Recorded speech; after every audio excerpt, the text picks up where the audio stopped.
महात्मा कोई भी हो, वो ऐसा कुछ जंतुर बांध दें, कुछ छू कर दें, कुछ ऐसे आशीर्वाद दे दें कि हमारे बिगड़े काम बन जाएँ तो जय हो। बिगड़े काम बन भी गए तो तुम बिगड़ जाओगे। तुमको तो जाना है ना, तो काम चाहे जितना बन गया हो, किस काम का? हम कह रहे हैं 1 किलोमीटर में तुम्हारा मकान बना हो, भारत के सारे सुख तुम्हारे पास हो, मरोगे तो है ही है ना। और जब मरोगे तो क्या है, सब लाद के ले जाओगे? नहीं।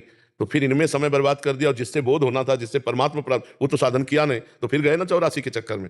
अब ये बात कहाँ समझ में आती है लोगों को? अगर किसी को ऐसा लगता हो कि संतों के हाथ धरने से काम चल जाता है, तो हम सबके सर पे हाथ रख दें तुम्हारा काम हो जाए, ऐसा नहीं होता।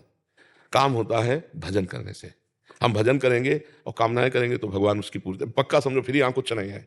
हम तुमसे स्पष्ट बता रहे हैं। ये ऐसी बाज़ार यहाँ फ्री कुछ नहीं है।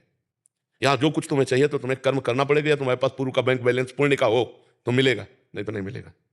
अगर पूर्व का बैंक बैलेंस पाप अधिक है और तुम इस समय खूब मेहनत कर रहे हो तो भी नहीं मिलेगा, तुम्हें दुःख भोगना पड़ेगा।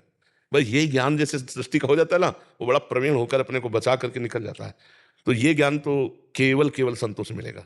शास्त्र में आप नहीं पकड़ पाओगे, क्योंकि शास्त्र का अनुभव करके जब वो बोलते हैं हमारी भाषा में सरल, तो हम समझ जाते हैं। शास्त्र भाषा ऐसी है कि जैसे राजा के खजाने को बहुत भूल-भुलैया में रखा जाता है। मार्ग वही है, पर इतने मार्ग बता दिए गए कि वो आदमी पहुँच नहीं पाएगा जहाँ खजाना रखा है। तो जो राजा का निजी जन हो जाता है, उसको पता होता है कि ये सब भूल-भुलैया, सीधा